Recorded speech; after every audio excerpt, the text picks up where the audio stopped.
My name is Christian Ross with Ross Law and Ross Title here in Naples, Florida. And I wanted to make sure we talked about the newest condo form that came out under NABOR just recently. So these forms are dated for January 1st, 2025, because that's when the new statutory requirements kick in full force. So before we get into the new form, why don't I show you how things were handled before so that we can quickly make the connection to how it's being handled now. So first thing first, I will share my screen.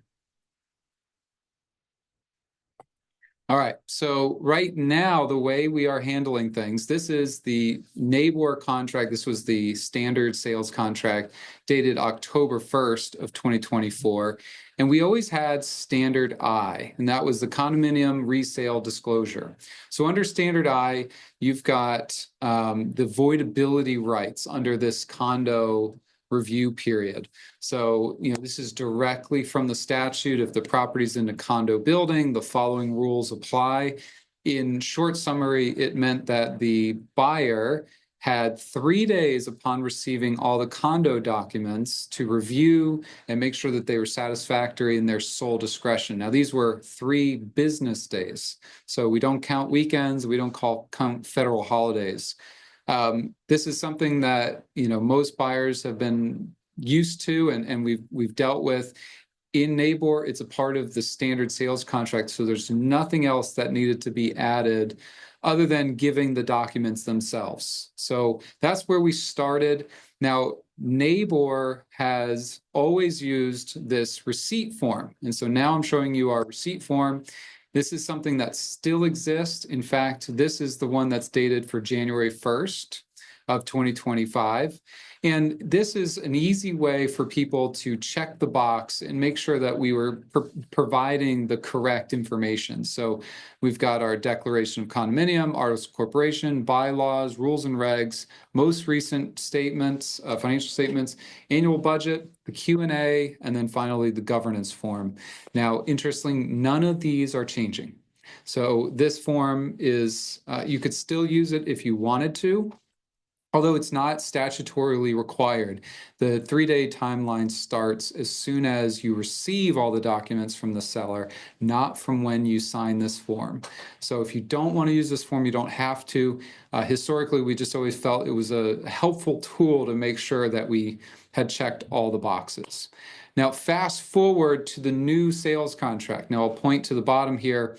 This is our NABOR January 1st, 2025 sales contract. Now, interestingly, I believe NABOR changed 3 times this year, the standard sales contract, and this is the most recent.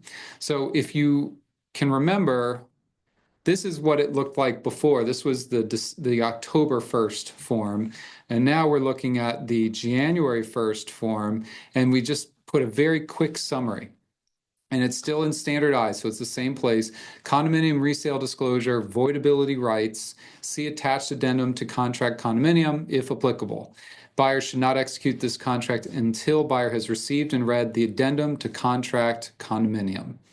So what this is telling us is NABOR has now included a separate form that must be included with every condo sale. Must is the key word.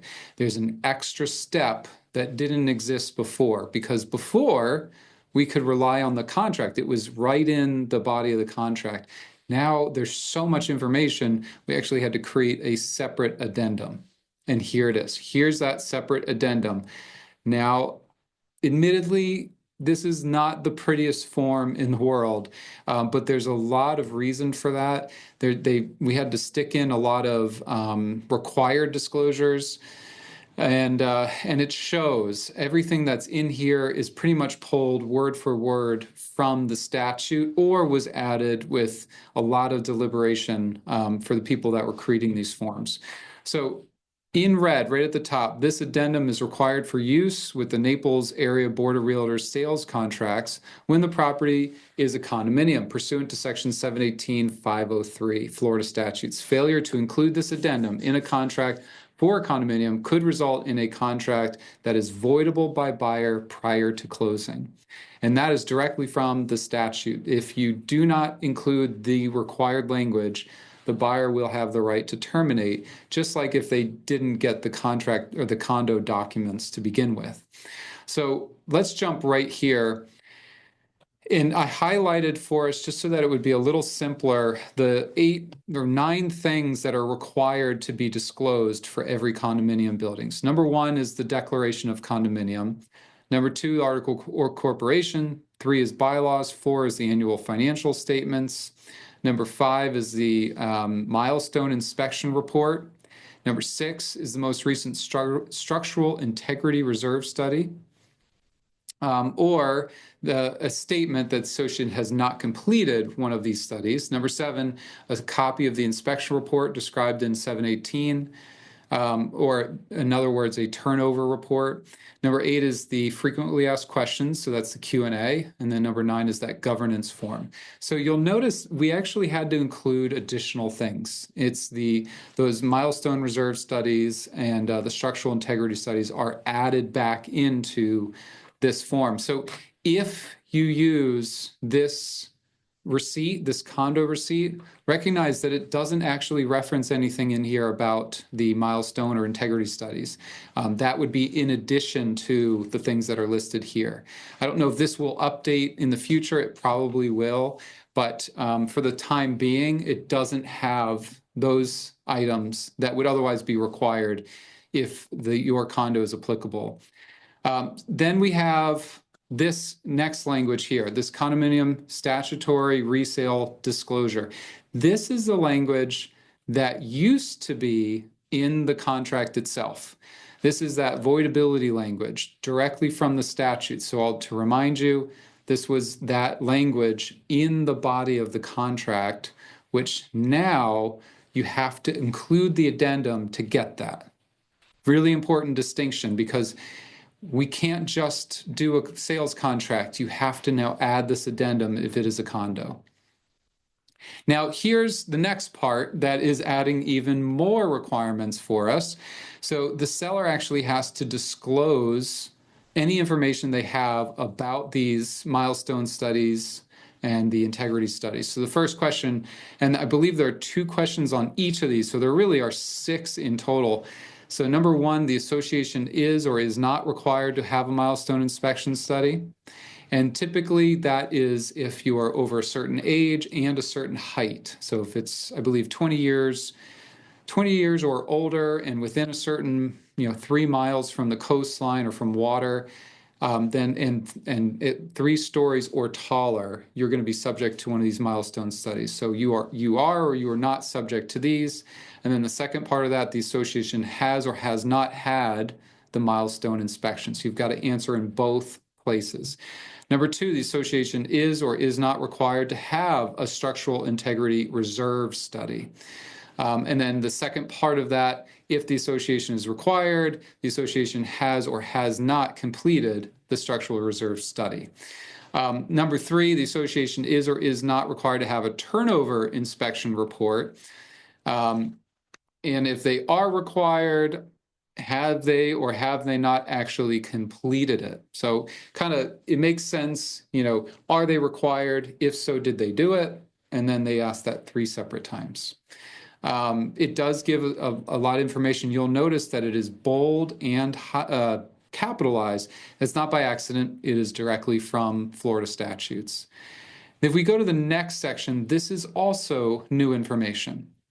And this is specifically if the property is located in a multi-parcel building. So basically that the building has units that are of different purposes. So if the property is in a multi-parcel building, the following disclosure is required. So if you're not in a multi-parcel building, and I'll give you a quick example, let's say there are residential units and then there's a hotel, and they're all in the same building.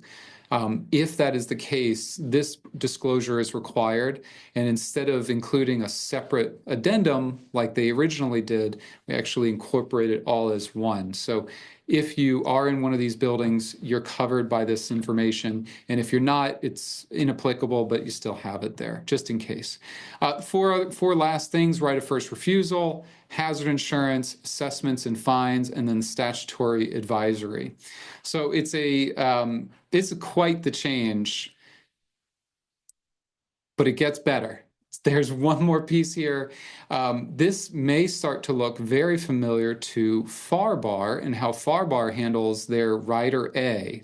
In FAR/BAR, Rider A has always had these disclosures separate, and that was one thing where NABOR was able to differentiate itself, but now they're very much the same. So whether you're using NABOR or FAR/BAR, you're going to have to include either the addendum or the Rider A for the applicable contract. Now, before we get to this next part regarding the fees, I want to make sure I point out that this part is not statutorily required. It's not statutorily required. So it says the following information is provided for buyer's reference, is not warranted by seller or broker, and is not required by statute. Buyer must verify the accuracy of the information below by referring to association documents. So even though this disclosure is going to be there, the form seems to say that the buyer can't rely on these numbers and they can't make a stink about it if they're actually wrong. The current association fees, assessments, and other association charges are as follows. So you might have, the quarterly assessment, the master annual assessment. Maybe you throw in a capital resale fee, whatever you may have. And then you're going to include the contact person at the association. So it's a really huge shift. It's a massive shift that I hope we can adjust to. I hope that people pay attention to it. This will change things quite drastically. And if we're not ready for it, I think that you could have a lot of contracts that get beat up. You could think that you're through the woods, through the weeds, and all of a sudden the buyer's attorney says, "Hey, we're terminating because you didn't include the addendum, or you didn't answer, all 6 questions on the milestone study and integrity studies." If you don't answer these questions, if you don't do it correctly or thoroughly, it will give the buyer the right to terminate right up until closing. Now, will it actually give the buyer any leverage after closing? Probably not. We'll have to wait and see. But up until closing, this would give the buyer leverage to be able to get out of a deal that they're otherwise unhappy with. So I hope that's helpful. These are all going to be available to you in the very least by January 1st, 2025. If you haven't got access to them yet, you can go to nabor.com and download them directly. And if you have any questions, feel free to reach out to me at Ross Law and Ross Title. And I look forward to talking to you soon. Good luck, everybody.